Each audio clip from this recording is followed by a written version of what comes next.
ഈശോ മിശിഹായ്ക്ക് സ്തുതിയായിരിക്കട്ടെ. ഞാൻ മാണിപ്പറമ്പിലച്ചൻ. പുതിയ നിയമവചന ധ്യാനം ക്ലാസ് 69.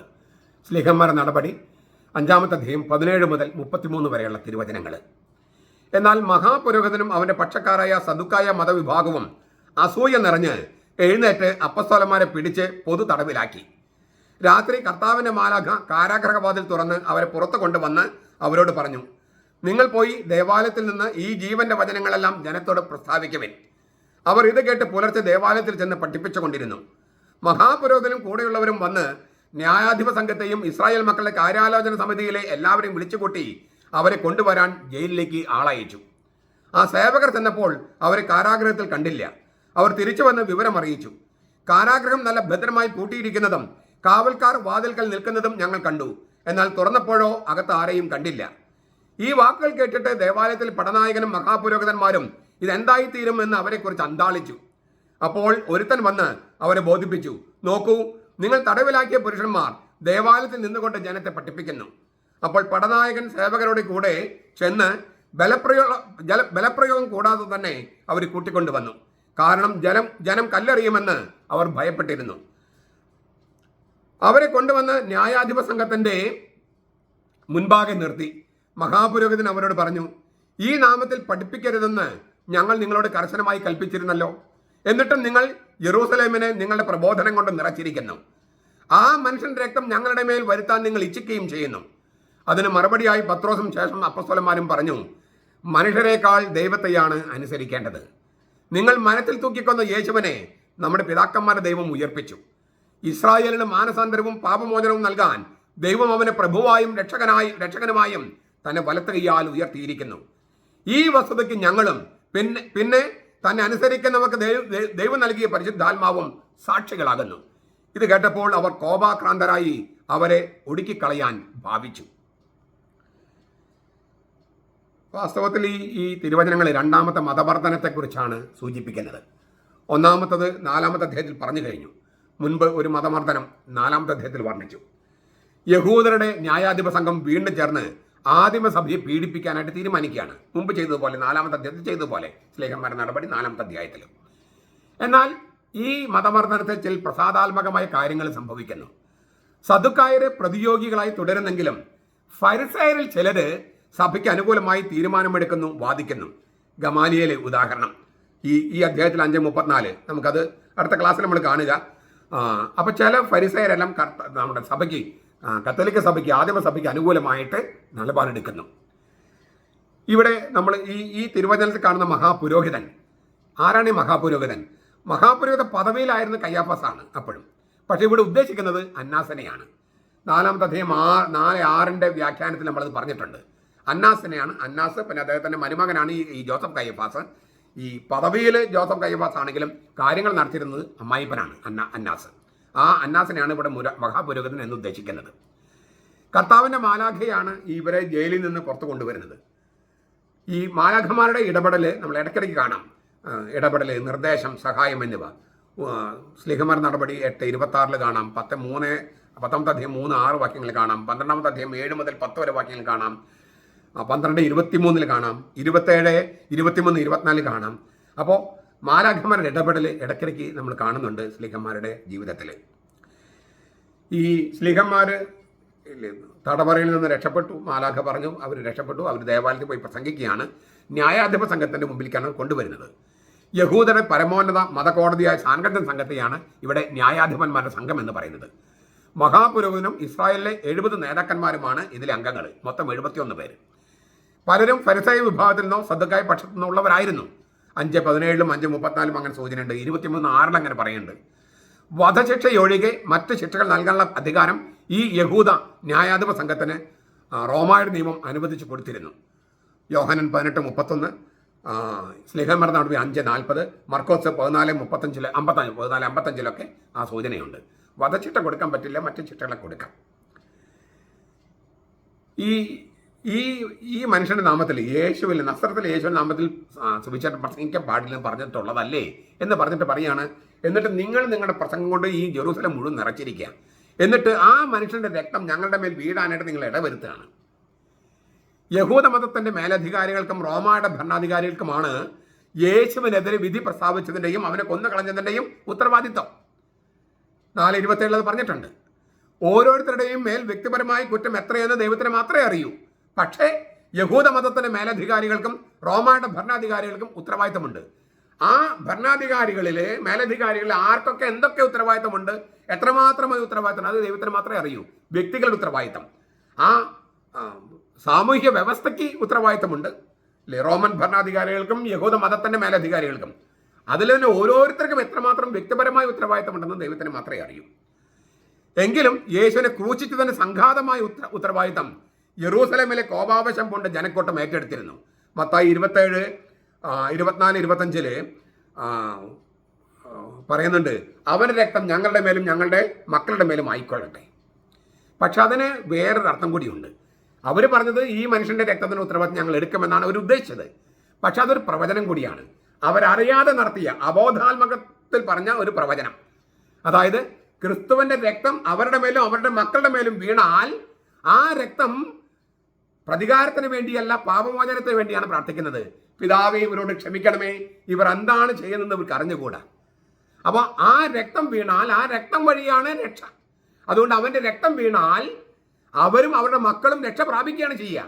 അതറിയാതെയാണ് അവർ പറഞ്ഞത് ഈ മനുഷ്യൻ്റെ രക്തം ഞങ്ങളുടെ മേലും ഞങ്ങളുടെ മക്കളുടെ മേലും വീണോട്ടെ.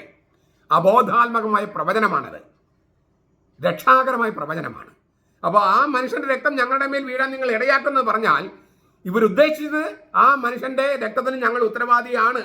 പക്ഷേ അതിന് അബോധാത്മകമായ പ്രവചനത്തിനർത്ഥമുണ്ട്. ആ മനുഷ്യൻ്റെ രക്തം, അതായത് ഈശോയുടെ രക്തം അവരുടെ മേൽ വീണാൽ അവർ രക്ഷ പ്രാപിക്കുകയാണ് ചെയ്യുക. അവൻ്റെ രക്തം നമ്മുടെ മേൽ വീഴുന്നതാണ് വിശുദ്ധ കുർബാന. അതുകൊണ്ട് തന്നെ വിശുദ്ധ കുർബാന 2 സാദൃശ്യങ്ങളിലാണ് കൊടുക്കേണ്ടത്. അച്ഛന്മാരത് കൊടുക്കാൻ തയ്യാറാകണം. 2 സാദൃശ്യം കൊടുക്കുക ഒരു പ്രയാസമില്ല. ഒറ്റ സാദൃശ്യത്തിൽ കൊടുക്കുന്ന അത്രയും നേരം തന്നെ മതി നമുക്ക് ശീലമാകുമ്പോൾ. അതുകൊണ്ട് അവൻ്റെ രക്തം നമ്മുടെ മേൽ വീഴണം. അത് രക്ഷാകരമാണ്. അവൻ്റെ രക്തം മൂലമാണ്, അവൻ്റെ പ്രാണൻ പകരം കൊടുത്തിട്ടാണ് നമ്മെ പാപത്തിൻ്റെ ശിക്ഷയായ വധശിക്ഷയിൽ നിന്ന് കർത്താവ് മാറ്റി നിർത്തിയിരിക്കുന്നത്. അത് രക്ഷാകരമാണ്. എന്നിട്ട് പറയാണ്, അപ്പോൾ ഞങ്ങൾ നിങ്ങളോട് പറഞ്ഞിരുന്നല്ലേ ഈ മനുഷ്യരുടെ നാമത്തിൽ പ്രസംഗിക്കാൻ പാടില്ലെന്ന്. അതിന് പത്രോസ് കൊടുക്കുന്ന മറുപടി എന്താണ്? മനുഷ്യരെയല്ല ദൈവത്തെയാണ് അനുസരിക്കേണ്ടത്. മനുഷ്യരെ ദൈവത്തിന് നിരക്കാത്ത തരത്തിൽ മനുഷ്യർ പറഞ്ഞാൽ മനുഷ്യരനുസരിക്കേണ്ട കാര്യമില്ല. രാഷ്ട്രീയ നിസ്സഹകരണത്തിനും പൗരന്മാരുടെ നിയമലംഘനത്തിനും ആധാരമായി നിൽക്കുന്ന വചനമാണിത്. ഗാന്ധി ഇത് ഉപയോഗിച്ചിട്ടുണ്ട്. നിയമലംഘന പ്രസ്ഥാനം, നിയമം ലംഘിക്കുക. ഉപ്പിന് ടാക്സ് ഏർപ്പെടുത്തിയപ്പോൾ ഉപ്പുണ്ടാക്കുക, ടാക്സ് കൊടുക്കില്ലെന്നും ഞങ്ങൾ ഉപ്പുണ്ടാക്കും, ഉപ്പ് സത്യാഗ്രഹം. അപ്പോൾ നിയമലംഘനം മഹാത്മാഗാന്ധി ഒരു സമരമാർഗമായിട്ട് സ്വീകരിച്ചിട്ടുണ്ട്. രാഷ്ട്രീയമായ നിസ്സഹകരണം, പൗരന്മാരുടെ നിയമലംഘനം, അതിനൊക്കെ ആധാരമായി നിൽക്കുന്ന വചനമാണിത്. മനുഷ്യരെക്കാൾ ദൈവത്തെ അനുസരിക്കണം. ഈ ദൈവിക നിയമങ്ങളെ ലംഘിക്കുന്ന മാനുഷിക അധികാരികളെയോ സ്ഥാപനങ്ങളെയോ നിയമങ്ങളെയോ വിശ്വാസികൾ അനുസരിക്കരുതെന്ന് ഈ തിരുവചനം പഠിപ്പിക്കുന്നു. ദൈവത്തിന്റെ നിയമങ്ങളെ ലംഘിക്കുന്ന മാനുഷിക അധികാരികളെയോ സ്ഥാപനങ്ങളെയോ നിയമങ്ങളെയോ വിശ്വാസികൾ അനുസരിക്കാൻ പാടില്ല. ദൈവിക നിയമങ്ങളോട് പൊരുത്തപ്പെടുന്ന നിയമങ്ങൾ ഉണ്ടാക്കാൻ സർക്കാരുകളെ പ്രേരിപ്പിക്കുന്നത് ക്രിസ്തീയ ദൗത്യത്തിന്റെ ഭാഗമാണ്. അബോർഷൻ അത് പാടില്ല എന്ന് സർക്കാർ നിയമം ഉണ്ടാക്കാൻ തക്ക വിധം നമ്മൾ പ്രേരിപ്പിച്ചുകൊണ്ടിരിക്കണം. ദൈവത്തിന്റെ നിയമങ്ങൾക്ക് ഇല്ലേ വിരുദ്ധമാണ്, അബോർഷൻ പാടില്ല, അത് ജീവനെതിരെയുള്ള വെല്ലുവിളിയാണ്. അങ്ങനെയുള്ള ഒരുപാട് നിയമങ്ങൾ സർക്കാരുകൾ അവർക്ക് അധികാരമുണ്ടെന്ന് പറഞ്ഞ് ഇല്ലേ കൊല്ലാനായിട്ട് അനുവാദമുണ്ടെന്നും പറഞ്ഞാണ് കൊടുക്കുന്നത്. കൊല്ലാൻ അവർക്ക് അധികാരമില്ല. സർക്കാർ നിയമം ഉണ്ടാക്കിയാൽ പോലീസ് നമ്മൾ അറസ്റ്റ് ചെയ്യില്ല, കോടതി നമ്മൾ ശിക്ഷിക്കില്ല. പക്ഷെ എന്ന് കരുതി ദൈവത്തിന്റെ കോടതിയിൽ നിന്ന് നമ്മൾ കുറ്റവിമുക്തരാകുകയുമില്ല. അപ്പോൾ സഭ ദൈവത്തിന്റെ നിയമങ്ങളിൽ പൊരുത്തപ്പെടുന്ന തരത്തിൽ വേണം നിയമങ്ങൾ ഉണ്ടാക്കാൻ. സർക്കാരുകൾ അങ്ങനെ നിയമങ്ങൾ ഉണ്ടാക്കാനായിട്ട് നമ്മൾ നമ്മുടെ അവൻ്റെ സ്വാധീനം ചെലുത്തേണ്ടതുണ്ട്. ഇത് വിജയിക്കുന്നില്ല എന്ന് വിചാരിക്കുക. ഈ സർക്കാരുകൾ ദൈവത്തിന് നിരക്കുന്ന തരത്തിൽ നിയമങ്ങൾ ഉണ്ടാക്കാനായിട്ട് നമ്മൾ സ്വാധീനം ചെലുത്തുന്നു, പ്രേരിപ്പിക്കുന്നു. അത് വിജയിക്കുന്നില്ലെങ്കിൽ ധീരമായ നിലപാടെടുക്കാൻ, അതായത് സുവിശേഷത്തിന് അനുകൂലമായ ധീരമായ നിലപാട്, സർക്കാരുകളുടെ നിയമത്തെ ലംഘിക്കുന്ന ധീരമായ നിലപാടെടുക്കാൻ തയ്യാറാകണമെന്നാണ് ഇവിടെ പറയണേ. ഈ രംഗത്ത് യഹൂദരുടെ ന്യായാധിപ സംഘം അപ്പോസ്തലന്മാരുടെ മൗനം പാലിക്കാൻ ആവശ്യപ്പെടുന്നു. ലോകം മുഴുവൻ സുവിശേഷം പ്രസംഗിക്കാൻ കർത്താവ് ആവശ്യപ്പെടുന്നു. ഈ ന്യായാധിപ സംഘം പറഞ്ഞു, നിങ്ങൾ മിണ്ടിപ്പോകരുത്. ന്യായാധിപ സംഘത്തിന്റെ അന്യായമായ തീട്ടൂരത്തെ മറികടക്കുന്ന നടപടിയാണ് പത്രോസും സ്ലീഹന്മാരും ചെയ്തത്. ഈ യേശുവിന്റെ നാമത്തിൽ പ്രസംഗിക്കരുത് എന്നാണ് അന്ന് ന്യായാധിപ സംഘവും ഇന്ന് പല സർക്കാരുകളും പറയുന്നത്. നമുക്ക് മിണ്ടാതിരിക്കാൻ പറ്റുമോ? ലോകത്തോട് മുഴുവൻ സുവിശേഷം പ്രസംഗിക്കുന്ന കർത്താവ് പറഞ്ഞേ. സർക്കാർ പറയണു സുവിശേഷം പ്രസംഗിക്കരുത്, കർത്താവ് പറഞ്ഞു സുവിശേഷം പ്രസംഗിക്കണം. നമ്മൾ ആരനുസരിക്കും? കർത്താവിനനുസരിക്കും. അപ്പം നമ്മൾ പീഡനങ്ങൾ ഏൽക്കേണ്ടി വരും, കൊല്ലപ്പെടും. നമുക്കത് സാരമില്ലെന്ന് നമ്മൾ കരുതും. കത്തോലിക്ക സഭയുടെ മതബോധനം 450 22-42 നമുക്ക് വായിക്കാം. എന്നിട്ട് പത്രോസ് പറയുക, നിങ്ങൾ മരത്തിൽ തൂക്കി കൊന്നവനെ ഞങ്ങളുടെ ദൈവമായ കർത്താവ് ഉയർപ്പിച്ച് അവനെ കർത്താവും പ്രഭുവുമാക്കി വച്ചിരിക്കുന്നു. ഇതാണ് പത്രോസ് പറയുന്നത്.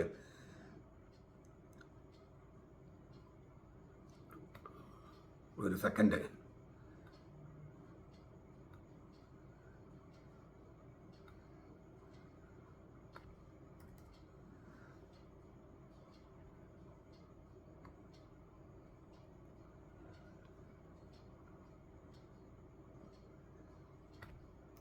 നിങ്ങൾ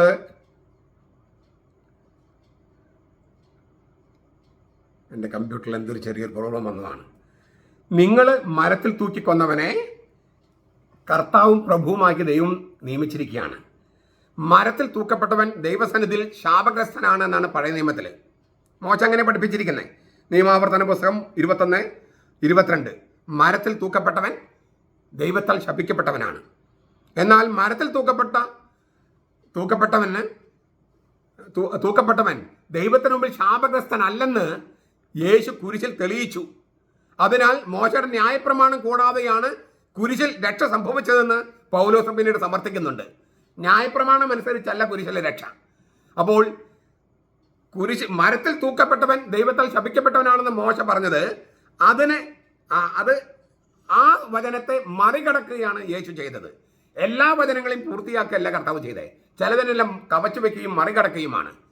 അതുകൊണ്ട് ന്യായപ്രമാണം കൂടാതെയാണ്, ന്യായപ്രമാണത്തിൽ പറഞ്ഞിരിക്കുന്നത് മരത്തിൽ തൂക്കപ്പെട്ടവൻ ശപിക്കപ്പെട്ടവനാണ്. എന്നാൽ മരത്തിൽ തൂക്കപ്പെട്ടവൻ ശപിക്കപ്പെട്ടവനാണെന്ന് ക്രിസ്തു വെളിപ്പെടുത്തി തന്റെ കുരിശുമരണത്തിലൂടെ. അതുകൊണ്ട് ന്യായപ്രമാണം കൂടാതെയാണ് ക്രിസ്തു രക്ഷ നേടിയതെന്ന് ഗലാത്യ ലേഖനം 3:13 പൗലോസിലേക്ക് പറയുന്നുണ്ട്. പക്ഷെ പത്രോസ് മറ്റൊരു കാര്യം പറയുന്നത്, തങ്ങൾ രക്ഷകന്റെ മേൽ കൈവച്ച ദൈവജനത്തിന്റെ നാണക്കേടിന്റെ ആധിക്യം അവർണ്ണനീയമാണെന്ന് മോശയുടെ ന്യായപ്രമാണം ഉപയോഗിച്ചതിന് തെളിയിക്കാമെന്നാണ് പത്രോസ് പറയണേ. അപ്പൊ ഒരേ വചനം തന്നെ പൗലോസ് ഉപയോഗിക്കുന്നതും പത്രോസ് ഉപയോഗിക്കുന്ന രണ്ട് തരത്തിലാണ്. പത്രോസ് പറയുന്നത് മോശയുടെ ന്യായപ്രമാണം അനുസരിച്ച് മരത്തിൽ തൂക്കപ്പെട്ടവൻ ശാപഗ്രസ്തനാണ്. എന്നാൽ പുതിയ ഈശോയുടെ കാര്യത്തിൽ മരത്തിൽ തൂക്കപ്പെട്ടവൻ രക്ഷകനാണ്. അതുകൊണ്ട് മോശയുടെ ന്യായപ്രമാണം കൂടാതെയാണ് ഈശോ രക്ഷ സാധിച്ചത്, മനുഷ്യരക്ഷ സാധിച്ചത്. പത്രോസ് മറ്റൊരു കാര്യം പറയണേ, രക്ഷകന്റെ മേൽ കൈവച്ച ദൈവജനത്തിന്റെ നാണക്കേടിന്റെ ആധിക്യം വർണ്ണിക്കാൻ പറ്റാത്തതാണെന്ന് മോശയുടെ ന്യായപ്രമാണം ഉപയോഗിച്ച് തന്നെ തെളിയിക്കാം. ദൈവത്താൽ ശപിക്കപ്പെട്ടെന്ന് കരുതി അവർ മരത്തിൽ തൂക്കിയ ആളെയാണ് ദൈവം മരിച്ചവരിൽ നിന്ന് ഉയർപ്പിച്ചതും നമ്മുടെ പ്രഭുവായും രക്ഷകനായും നിയമിച്ചതും. പ്രഭു, ആ വാക്ക് അർഹേഗോസ് എന്നാണ് ഗ്രീക്ക്. അർഹേഗോസ്, നേതാവ്, നായകൻ, പ്രഭു, ഇളയ തമ്പുരാൻ, പ്രിൻസ് എന്നെല്ലാം അർത്ഥമുണ്ട്. ജീവന്റെ നായകനായ യേശു എന്ന് മുമ്പ് പറഞ്ഞിട്ടുണ്ട്. സ്ലീഹന്മാർ നടപടി 3:15. ജീവന്റെ നായകൻ, രക്ഷയുടെ പടനായകൻ, ക്യാപ്റ്റൻ ഓഫ് സാൽവേഷൻ എന്ന് ഹെബ്രായ ലേഖനം 2:10 പറഞ്ഞിട്ടുണ്ട്. വിശ്വാസത്തിന്റെ പ്രണേതാവ് എന്ന് ഹെബ്രായ ലേഖനം 12:2 ദ ഓഥർ ഓഫ് ഫെയ്ത്ത്. അപ്പോൾ രക്ഷയുടെ പടനായകൻ, വിശ്വാസത്തിന്റെ പ്രണേതാവ്, പിന്നെ ജീവന്റെ നായകൻ, ഇങ്ങനെയൊക്കെയുള്ള വാക്കുകളാണ് ഈ പത്രോസ്ലീഹ കർത്താവിന് വിശേഷിപ്പിക്കാൻ ഉപയോഗിക്കുന്നത്. എന്നിട്ട് പറയുന്നത് പ്രഭുവും രക്ഷകനും. രക്ഷകൻ എന്നുള്ള ഗ്രീക്ക് വാക്ക് സോത്തേർ. യേശു നായകനും നേതാവും കപ്പിത്താനും ആയിരിക്കുന്നത് മനുഷ്യർക്ക് രക്ഷ കൊടുക്കാൻ വേണ്ടിയിട്ടാണ്. യേശു നായകനാണ്, നേതാവാണ്, കപ്പിത്താനാണ്, ക്യാപ്റ്റനാണ്. ഇതൊക്കെ എന്തിനു വേണ്ടിയാ? മനുഷ്യർക്ക് രക്ഷ കൊടുക്കാൻ. അതുകൊണ്ട് രക്ഷകനാണ് അവൻ. ആ രക്ഷ ആസ്വദിക്കുന്നതോ മാനസാന്തരപ്പെട്ട് പാപമോചനം സ്വീകരിക്കുമ്പോഴാണ്. ഈ പാപമോചനം സഫലമാകുന്നത്, മൂർത്തമായിട്ട് നമ്മൾ അനുഭവിക്കുന്നത് കുമ്പസാരം എന്ന കൂദാശയിലാണ്. നിങ്ങൾ മരത്തിൽ തൂക്കിക്കൊന്ന ആ കർത്താവിനെയാണ് അവൻ മരിച്ചിൽ ഉയർപ്പിച്ച് പ്രഭുവായും കർത്താവായും നിയമിച്ചത് പിതാവായ ദൈവം. അതിനാൽ ഇങ്ങനെയൊക്കെ ഉയർത്തി തന്റെ വലത്ത് കൈയാൽ തൻ്റെ വലത്ത് ഭാഗത്തേക്ക് ഉയർത്തി. ദൈവപിതാവ് വലത്ത് കൈയാൽ വലത്ത് ഭാഗത്തേക്ക് ഉയർത്തി എന്ന് തർജ്ജമ ചെയ്യാം. വലത്ത് കൈയാൽ, അതായത് വലത്ത് ഭാഗത്തേക്ക്. ദൈവത്തിന് പ്രവൃത്തിയെയോ ദൈവം നൽകിയ സ്ഥാനത്തെയോ ഉദ്ദേശിക്കുന്നതാണ് ദൈവത്തിന്റെ വലത്ത് കൈയാൽ ദൈവം തന്നെ വലത്ത് ഭാഗത്തേക്ക് ഉയർത്തി. ആരെ? പുത്രൻ തമ്പുരാനെ. ദൈവം തന്റെ വലത്ത് കൈയാൽ വിജയം നേടിയെന്നോ ദൈവം തന്നെ വലത്ത് ഭാഗത്തേക്ക് യേശുവിനെ ഉയർത്തി എന്നോ അതിനർത്ഥമുണ്ടെന്ന് അർത്ഥം. ആ വാക്യന് സ്ലീഹന്മാരുടെ നടപടി 5:31 ഞാൻ പറഞ്ഞേ. തന്റെ വലത്ത് കൈയാൽ, തന്റെ വലത്ത് ഭാഗത്തേക്ക് എന്നോ തന്റെ വലത്ത് കൈയാൽ എന്നോ അർത്ഥമാകാം. രണ്ടർത്ഥമാണ്. തന്റെ വലത്ത് കൈയാൽ ഉയർത്തി എന്ന് പറഞ്ഞാൽ ഇല്ലേ, ശക്തമായ കരം കൊണ്ട് ഉയർത്തി, അല്ലെങ്കിൽ തന്റെ വലത്ത് ഭാഗത്തേക്ക് ഉയർത്തി. മർക്കോസ് 16:19.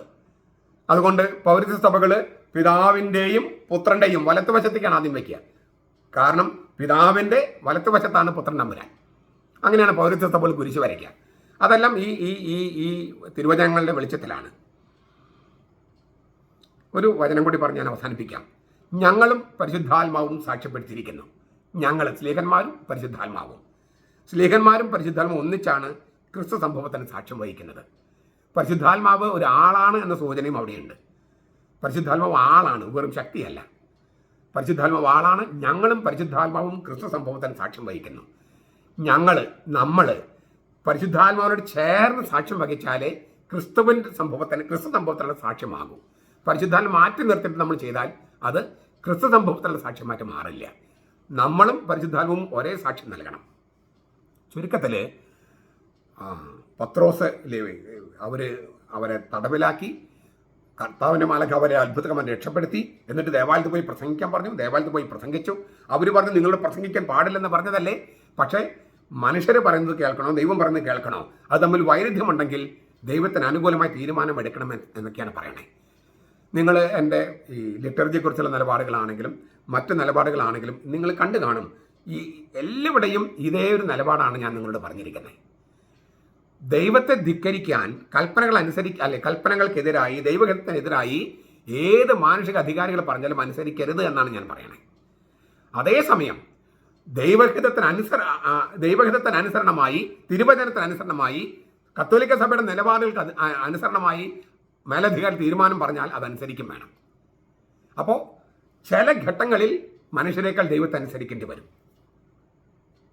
ചില ഘട്ടങ്ങളിൽ ഇപ്പം ഫ്രാൻസിസ് മാർപ്പാപ്പ പറഞ്ഞു, വിമത വൈദികരെ നിങ്ങൾ അനുകരിക്കരുത്, അനുസരിക്കരുത്.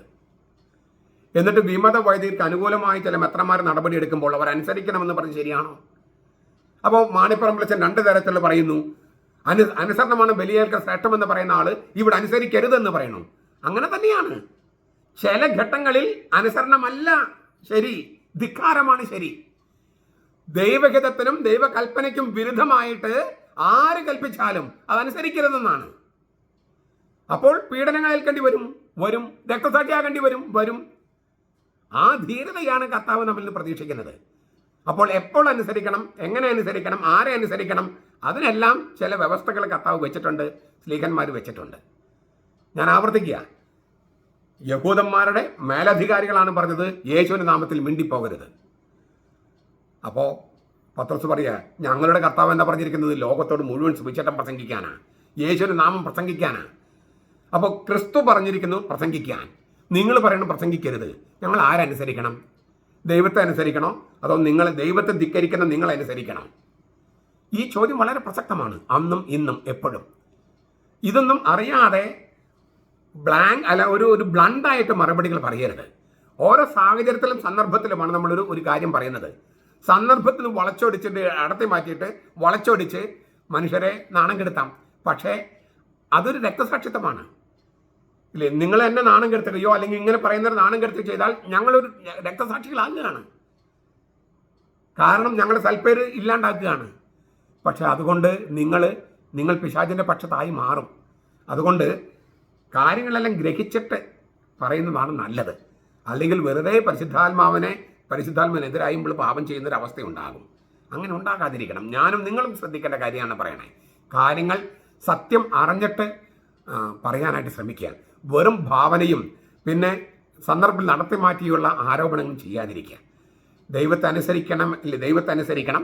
മനുഷ്യരനുസരിക്കേണ്ടതുണ്ട് ദൈവത്തോട് ചേർന്ന് നിൽക്കുന്നവരാണെങ്കിൽ, അല്ലെങ്കിലില്ല. ഈ ഒരു സന്ദേശം പത്രോസ് നമ്മളോട് പറയുകയാണ്. അത് വളരെ പ്രധാനപ്പെട്ടതാണ്. കർത്താവ് ഈശോമിശിഹാ നിയമിച്ച ആദ്യത്തെ മാർപ്പാപ്പയുടെ പ്രബോധനമാണ്.